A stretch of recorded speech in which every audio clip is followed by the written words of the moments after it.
in the last several.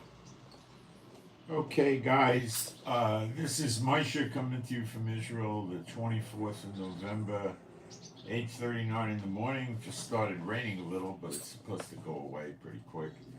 I'm gonna go fast today because I got that social services person coming to the house in a while, so I'll do what I can quickly, okay? Let's start with some praise. There is no God like Jehovah. There is no God like Jehovah. There is no God like Jehovah. There is no God like Jehovah. There is no God like Jehovah. There is no God like Jehovah. There is no God like Jehovah. There is no Messiah like Yeshua. There is no Messiah like Yeshua.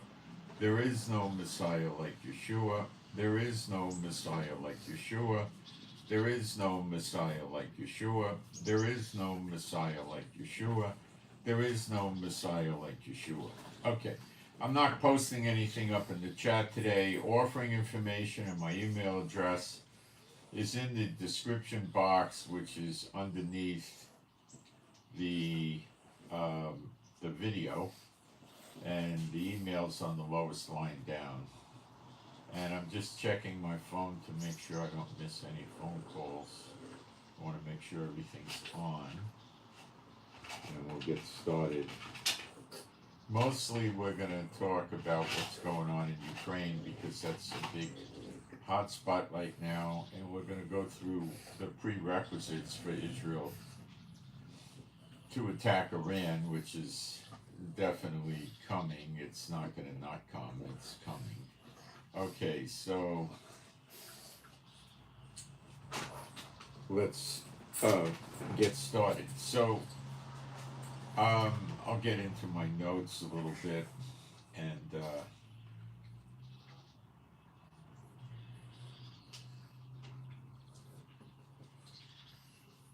first we have a prayer for JB, Juliet Bravo, JB, Juliet Bravo, JB, pray to be able to conceive. JB, prayer, be able to conceive. Okay. I got all the dogs in because I don't want them taking a bath out there. Chief's doing okay again. Keep the prayers going.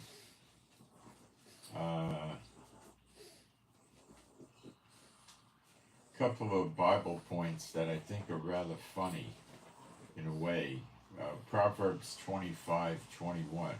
Not that funny, but Proverbs 25:21. If thine enemy be hungry, give him bread to eat, and if he be thirsty, give him water to drink. For thou shalt heap coals of fire upon his head, and the Lord shall reward thee. Now, this is the irony here. The the United States and other countries, mostly the United States, are pressuring Israel to provide humanitarian aid to the people in Gaza, which hate us. When we were attacked early in the war, there were people in Hebron. I think this was even October 7th or the 8th or something. And the Israelis in Hebron were, I don't know if it's that exact date, but it was early on, were taking cover in their bomb shelters. And the Palestinians living in the West Bank were up in Hebron, which is West Bank, were up on their rooftops applauding and, happy and celebrating all the missiles and rockets coming into Israel. They didn't even care about themselves getting hit. So when you talk about Palestinians, civilians in Gaza, you got to take that with a huge grain of salt, okay? So humanitarian aid is water, bottles of water, and various types of food and medical aid. And Biden's forcing us to give that and make sure it gets delivered to the Hamas and the people in Gaza. And there you have it. Hot coals on their head. So, and that's, I would say, been fulfilled. I thought the irony there and show you the stupidity of Biden was pretty interesting. Okay. Another Bible tidbit is the word for rib. When God removed the rib from Adam, the word really is generally not used as a rib. The English translations assumed it means rib for some reason. It means side, S-I-D-E, like side of a temple. The same word is used for side of a temple. That's interesting. Okay. Last night, Ukraine hit Russian bases deep into Russia, as they say, with drones and ATACM missiles, both. So Russia's got problems. The problems for Russia, you'll see in a few minutes, are much worse. A Korean general was wounded in one of these Ukrainian attacks a couple of days ago. He might have been the big boy running the Korean troops in Ukraine. Okay, I don't know what North Korea is going to do about it. He goes around barking he's going to do a nuclear war and attack, America. No, I wouldn't take that with much grain of salt at all. The Hezbollah is saying, and the Muslim terrorist social media sites are saying that Hezbollah hit Israel with unstoppable cruise missiles. The IDF said they have no cruise missiles, and they were saying they destroyed a base, and the IDF said we have no damage on the base. The IDF doesn't lie about these things. It can't. Israel's a small country. Everybody knows everybody in the military. They start lying to people, then, they're not going to do that. It's going to, people are going to see through it, and their credibility is going to go down the drain for them. They don't do that. There are no cruise missiles from Hezbollah. And they didn't damage them. But they always talk about how many bases they've damaged. It's nonsense. I believe this is in Montreal, Canada. Muslim demonstrators have gotten violent, and it's being said they took over the city. I don't know how true that is. That seems to be an exaggeration, but they are burning cars and getting quite violent, and they're directing at the Jews and probably about Israel and things of this nature. Okay? That's not a good sign. France is now allowing Ukraine to use their long-range missiles, which I believe is called a Scalp, like the Indian days Scalp, right? And it has a range of only 155 miles, so it's not that much of a long-range missile. But wait till you hear what else Ukraine's getting.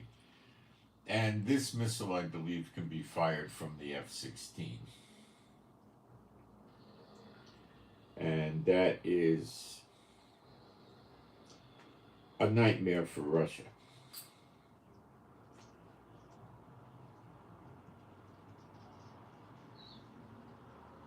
What apparently Russia is trying to do is collapse the Russian economy. By using the long-range missiles, as soon as that started, the Russian stock market, people are saying it collapsed. It went down severely. Define collapse. I don't know what collapse means, really, because it's still operating.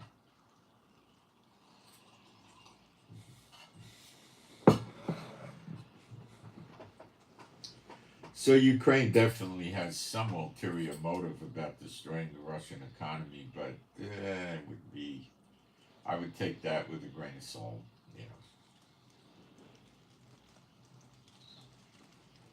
Biden is about to give Ukraine JSAAM missiles, JSAM missiles. Now this is a very interesting proposition because it has a range of 230 miles, which is up from about 186 to the 190 mile range that they get out of the ATACMS.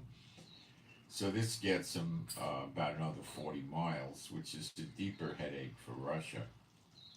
Okay, and I don't know how difficult these are to shoot down. But these two can be fired off of an F-16 jet, which Ukraine has. How many they have, I'm unsure of right now, but they got them.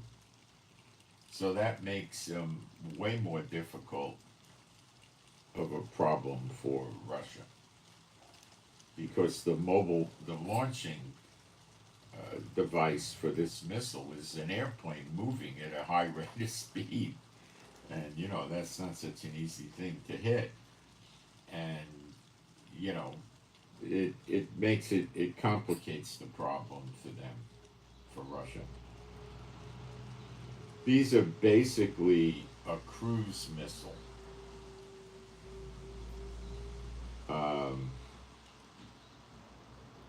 And it makes the strike range into Russia deeper, so Putin has to prepare for that. Germany plans on giving Ukraine the Taurus missile.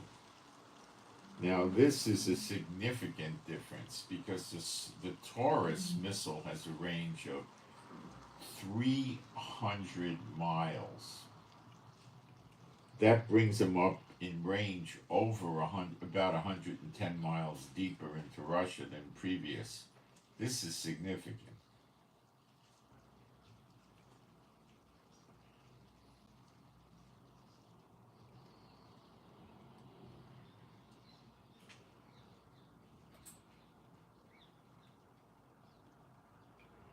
This Taurus missile can also be fired or launched from the F-16 in flight.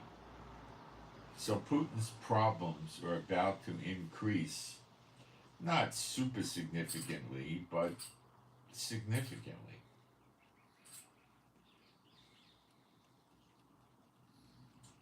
The French Scalp missile with a range of 155 miles, also launched from an aircraft, is coming. Well, they have them already. France gave Ukraine the green light to use those.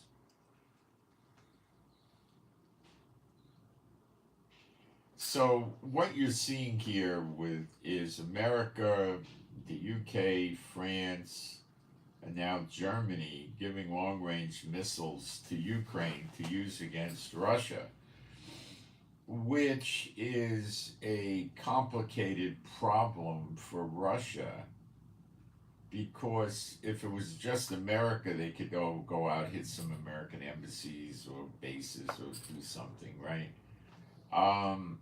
But now it's 4 countries doing it, every one of them in NATO.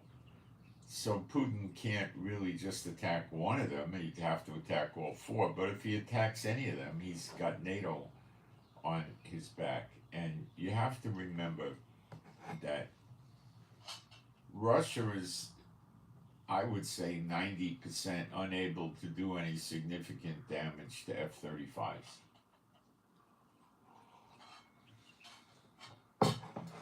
They're too stealthy.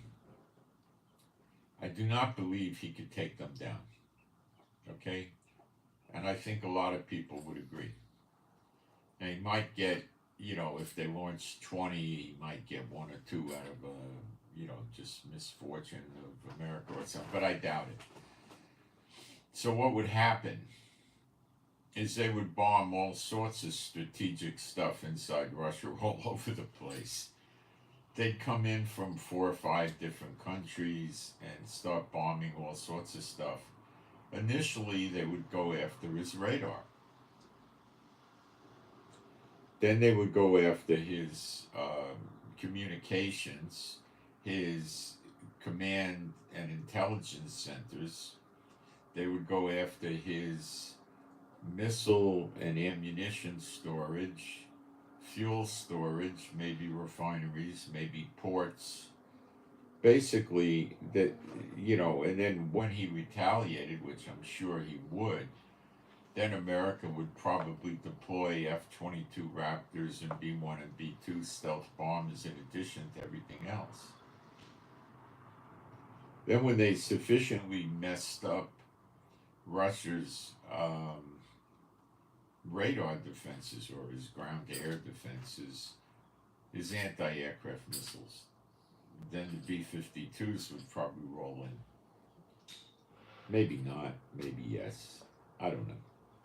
But that would they might be afraid in the early stages because there might be some radar that Putin has that he never turned on, so they don't know about it. I don't know, you know. But that would be the way the war would go. And what would Putin do? You know, shoot his long-range missiles at NATO bases and try to shore up his defenses, and I don't know what he could do. Launch his bombers and his jets, fighter jets at NATO bases and hope for the best. I don't think America and NATO would take down all his planes. He'd lose a bunch, but he wouldn't lose all. I don't know what percentage he would lose, but he'd lose a bunch. See, the F-35s can dogfight, and the fighter jets they're attacking are not going to be able to counterattack the F-35 because it's too stealthy for them. They're not going to be able to get a missile lock and put a hit on it. And, then there also is in existence stealthy F-16s, not like the F-35, but somewhat stealthy. And there's other fighter jets, the Typhoons, and there's a Eurojet, and a lot of other things that will give Putin a headache. Okay, now I didn't get into the Navy, but the Black Sea would be an issue. The Baltic, I mean, it'll be a real mess. It'll be a really massive mess. So Putin is now painted into a corner. And what does Putin do now is the million-dollar question. You don't have to go to a war college to figure this out, okay? Putin could do a number of things. One is negotiate a peace deal and back out of Ukraine and give them back all their land. I'm sure Zelensky would be in favor of that. But the Ukraine people feel that making a ceasefire with Russia is like Israel making a ceasefire with Hamas. It'll stick for I don't know how long. Putin would probably figure he needs 90 days to build up his missiles, or maybe 6 months, or maybe 2 weeks, because he might get transfers of weapons from China and North Korea and Iran, and he starts up again.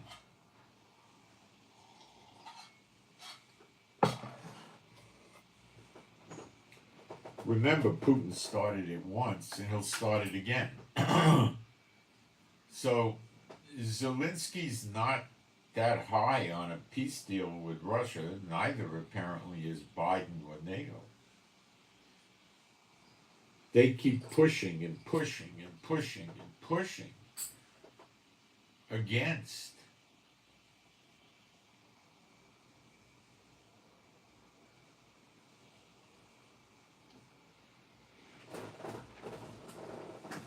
Russia. They're pushing against Russia hard. So, I'm not seeing any signs of anything in a peace deal that makes any sense right now. So let's push that away. Putin can continue trying to destroy Ukraine. At the same time, he's going to be taking heavy losses from these newly donated missiles that can strike nicely inside of Russia, anywhere near Ukraine. And the effect of that is you see, an army needs a lot of resupply. The crucial things that they really need is munitions, which get used up, vehicles, which get destroyed, fuel for the vehicles, food, medical. These are the critical things. And if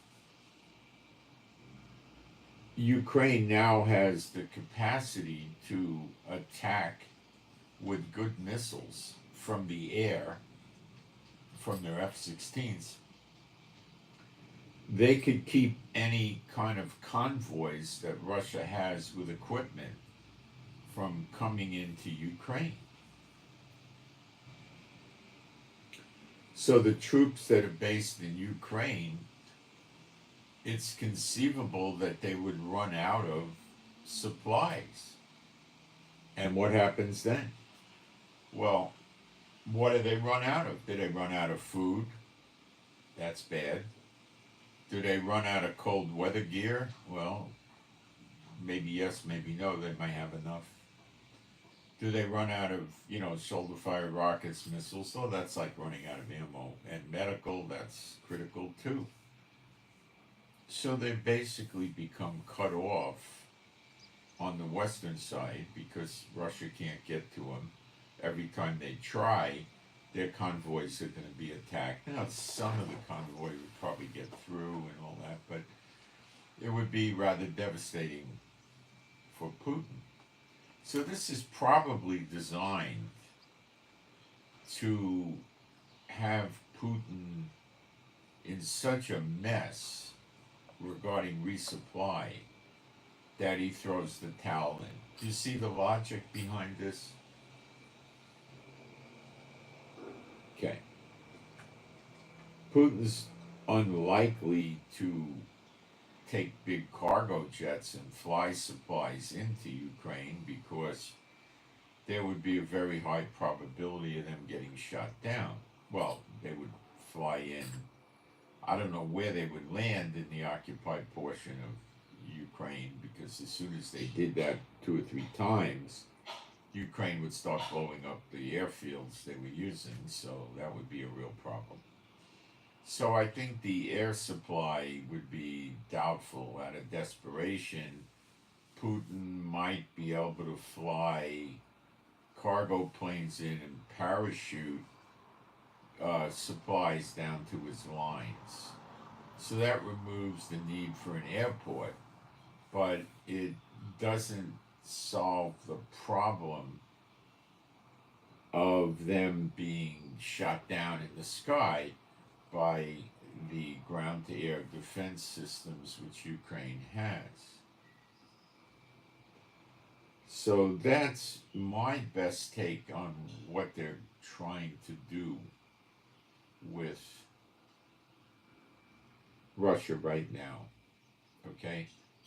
They're threatening Russia by putting troops all over the Russian borders, all over Europe, in different countries, and even building bigger bases, and having a large amount of troops ready to go into Ukraine.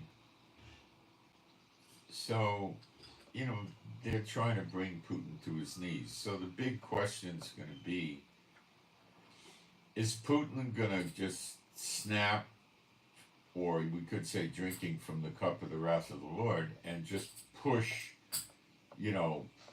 like a bonsai attack? If they die, they die, and just jam into Ukraine and try to shut it down?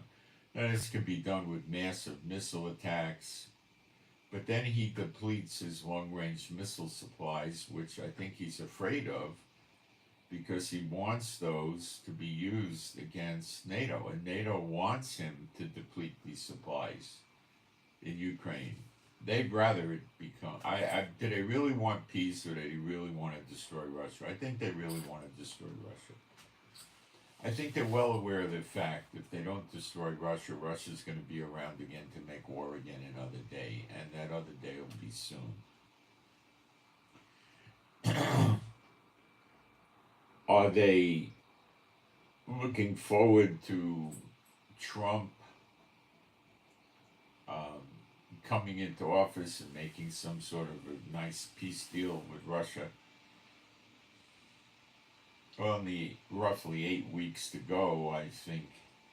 Remember, Trump sworn in on the 20th. It's not going to be, immediate. Trump's going to, walk off the podium where he got sworn in and pick up a phone and say, attack Russia.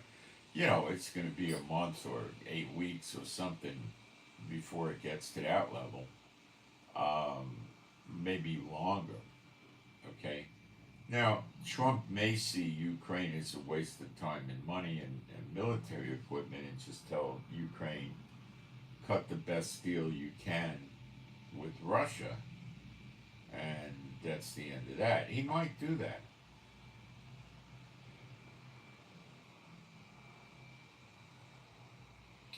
But NATO seems intent on getting Russia too. They got a bonus here. Not only do they shut Russia down as a threat, they also would divide Russia up amongst NATO countries and get their natural resources. They wouldn't kill the Russian people or terrorize them or put them in concentration camps. They would have a large amount of intelligence, military intelligence operatives from the NATO countries that would go into Russia and set up Gestapo or Stasi type operations to get rid of any Russian military and intelligence operatives that were left behind, so to speak, not really left behind, but are there and have been trained and have hidden supplies and equipment and money or whatever to, I mean, it's easy to give them money. The Russian ruble's not going to do any good, but they could leave them dollars, euros, British pounds, things like this, and they could also leave them gold and silver and rubies, emeralds, diamonds, you know, all sorts of ways they can give them money. And they could have passports from other countries that will clear in the computer systems, and you know, all with their picture and all that, and their fingerprint. Russia's probably capable of counterfeiting British pounds and euros and US dollars, and they could even counterfeit money that's probably very, very good, or real money, I don't know. So they would be very, very concerned about making sure they get all these hidden caches of weapons and equipment and get these people and round them up. So there would be a witch hunt. I don't know if they would bother, you know, trying to do war criminal cases against Russia. I have no idea. I doubt it. And the Russian people would be mad they lost their independence. They would break Russia up into probably 4 countries, and you know, it would be hard on them. And you know, the thing is, a lot of the Russian people are victims of this. And the other side is a lot of these Russian people are patriots, and they're really high on let's restore Russia to her former glory, the USSR, which before it collapsed was a very powerful country that the US was definitely afraid of. It was huge and it was strong and big, but weapon technology was altogether different. They didn't have stealth, they didn't have cyber attacks, they didn't have the missile capability and the anti-missile capability, they didn't have drone aircraft, they didn't have drone boats, lots that they didn't have submarines shooting missiles. I don't believe back in the 80s they had that. Maybe they did a little bit, maybe, but it's a whole other ball game today. So, you know, there's a lot of that going on over there too. And there's a lot of wealthy people in Russia that are making money off of this stuff. All right, let's take a look at the live stream and see if I should have checked the sound and picture. Let's make sure. Well, gladly we have sound and picture.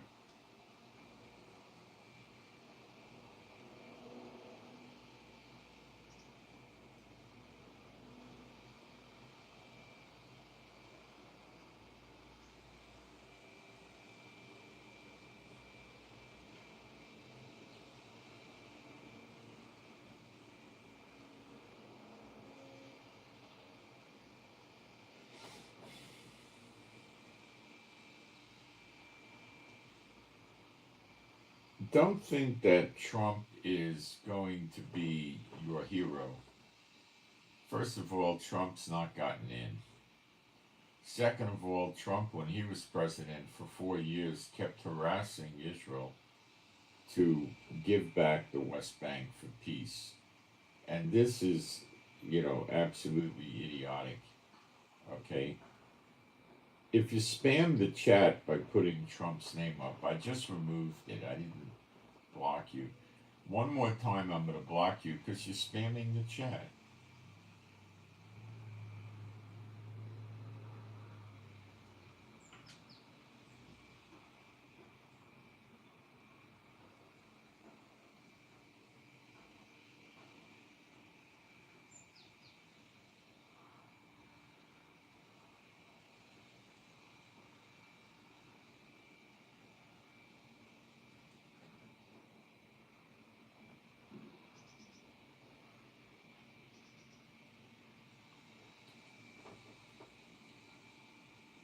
I don't think they have to come over to America. They got 30 to 50 million, what they refer to as illegal aliens, and 60 to 70% are military age males.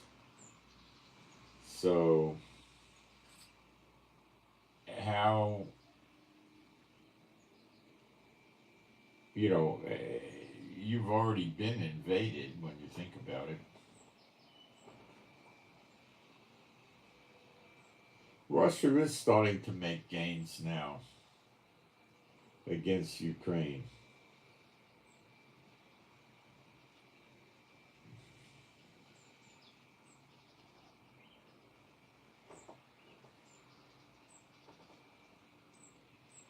But they seem to be wanting to do everything they can to help that not come to pass. Okay, so let me cover with you what needs to happen before Israel attacks Iran.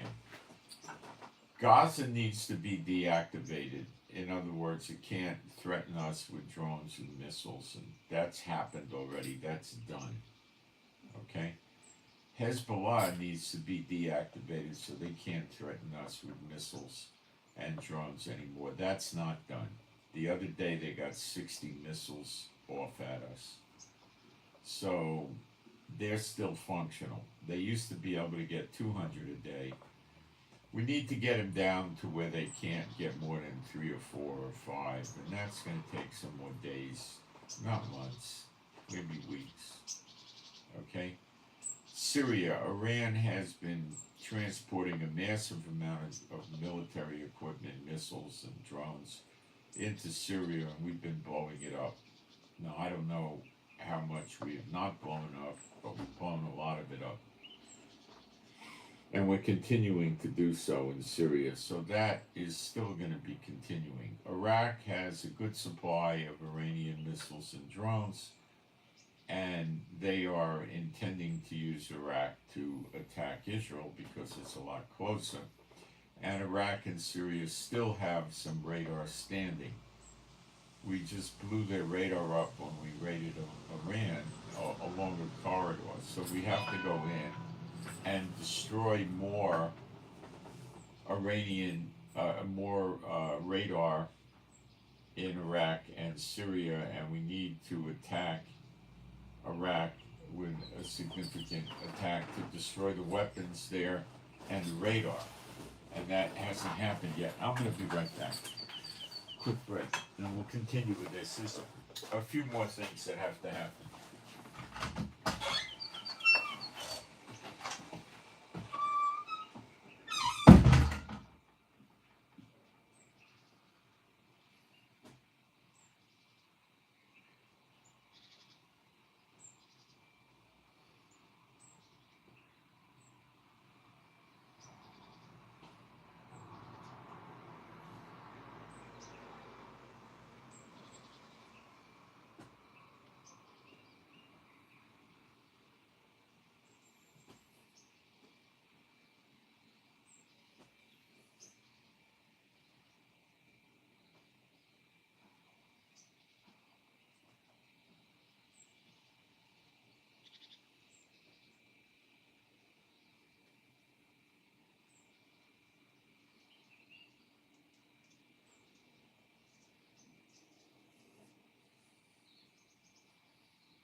Israel is probably wanting to make sure of neutralizing Hezbollah and Syria before Iraq.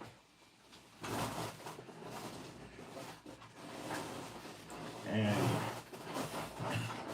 that's what we're in the process of doing right now. Yemen is pretty much a non-issue as far as Israel's concerned right now. So America and the UK will continue attacking Yemen periodically, but their attacks are anything but very serious. The American bases in Iraq and Syria have been attacked 200 times since October 7th.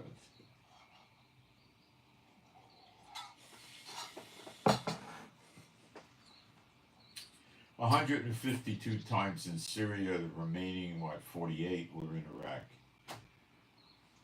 So America understands, even Biden understands that it's Iran doing this because they have basically a caliphate. Okay, and the Ayatollah Khomeini, if he's still alive, we don't know. We don't hear from him too much anymore. He had a stroke, they say. I don't know if he's alive or dead. We don't know yet. My take is he's probably in the hospital, but they could be covering up his death. I don't know. We don't know. So they're running these people. So America knows that the only way this is going to stop is to attack Iran. And they don't want BRICS going forward. And Putin may be trying to drag things out until Trump gets into office, make some sort of peace deal, sacrifice whatever he has to with Ukraine, and then proceed with BRICS to destroy America and Europe, which economic destruction is what it will result in. And Trump is not going to sit still and watch his fortunes, which is heavily in American corporations and real estate, go down the toilet. He's not going to do that. On the other hand, Trump has a conflict of interest. And all the Trumpites never talk about this. Trump owns billions of dollars of real estate in foreign countries that the Secret Service and the American military are not going to protect. An attack on a Trump building or real estate project, a golf course, a country club, a building, an office building, whatever in America, is an attack on America. So Trump falls into getting that protection, against terrorist attacks and everything else. But in the other countries, they're not doing anything for that. And Trump can't start let's say he has a golf course in Scotland. He can't go ahead and say, I want 200 Homeland Security agents to be working on that 24/7, because, there's 3 shifts a day and people have days off, and, it would be a lot of agents. You'd need a communication center, command and control center. You'd need, you can't do that. And all his properties, if that gets out, it'd be over for him. You can't do that. So he has a conflict of interest, and that's why he's probably talking more with Putin. He doesn't want to see Putin blow up his projects with terrorist attacks or lone wolf aircraft attacks or whatever. People never want to talk about Trump like that. But it's true. Check it out. Go to Google, look up Trump overseas investments. It's huge. Trump's about money. Okay, so the other things that need to happen is the Harry Truman aircraft carrier group has to come into theater in the Middle East, which is almost there. And I imagine by Friday or Saturday or Sunday or something, it'll be here. We don't want to get into a tizzy with Iran and find out we're taking a lot of missiles and drones from Hezbollah in Syria and probably Iraq also. So Yemen can't do much. So we're moving on that. And Kurilla, the head of the American, the 4-star general guy, came over to Israel yesterday, and that was kept very quiet. very quiet, but he was here. And they're saying in the media he was talking about Lebanon. Oh, maybe he talked about it, but you know, he's not heavily interested in Lebanon. Biden never comes out and screams and yells to save Lebanon. He came to talk about Iran. They're probably making amended attack plans for Iran. Russia is not part of the prerequisite to attack Iran. Remember, Syria is a very big, important ally of Russia. They even have a lot of military bases and Navy and air bases in Syria, and we attack it all the time. Not just the militias, we attack Bashar Assad, the official Syria government buildings and so forth. And Russia does nothing. So Russia, to a great extent, has a great big mouth, like Iran or Hezbollah or something like that, okay, or the Houthis. And his delivery is rather lacking. So let's see what happens, okay? The sleeper agents is the wild card here in America. And nobody likes talking about that anymore either. And for Trump, if he does make it, and prophecy allows him to get into office, he'll still be deporting these people at 4 years from now. Even Trump admitted a 30 million figure. I mean, is Trump going to actually be able to deport 2 million a month? How? 1 million a month, which would take it into the 3-year level or so. Some say it's 50 million illegals.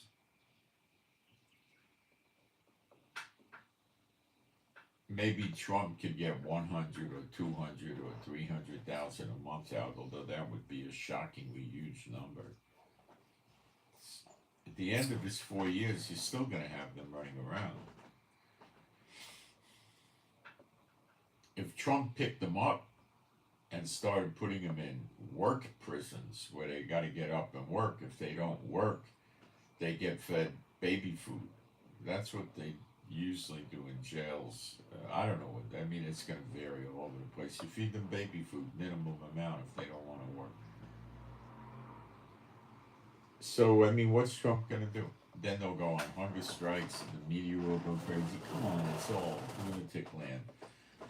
Trump ain't going to get the illegal aliens out like everybody hopes he is, and these military-age males are connected to other countries that hate America, and they're afraid of America at the same time, but I would think eventually they're going to break out and start causing trouble. Look what happened in Montreal.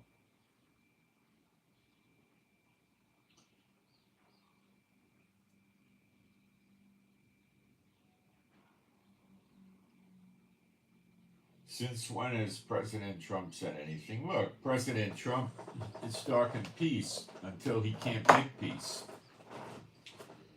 Okay? That's it. What's it? The only way he's going to make peace is give Russia a piece of Ukraine. And what if Zelensky says no? Then Trump cuts the aid off. What if NATO continues to give Zelensky aid? You see, it's all messed up. It's not cut and dry. Trump is a man. The Bible says, "Cursed is the one that trusts him. Cursed is the man that trusts in man." And right now, Israel and America are under this curse because they're trusting in Trump to deliver them. And I guarantee you, it's never going to work out. God's not going to let that happen. All right. So that's basically what I've got for you today. Like I say, I have to get off because I'm expecting the social services people. So please keep the prayers coming for Chief the dog. He's doing well, but let's keep it going. He needs more work. Pray for me and my wife. She still needs prayer for healing. She's coming through, but keep praying. Pray also for our peace, safety, protection, joy. Pray for our finances. Pray for better videos. Pray for peace of Jerusalem. And pray for our animals and pets that are all rescues. And I send my shalom to all those who love Yeshua HaMashiach. And thank you for giving me thumbs up, and I'm out.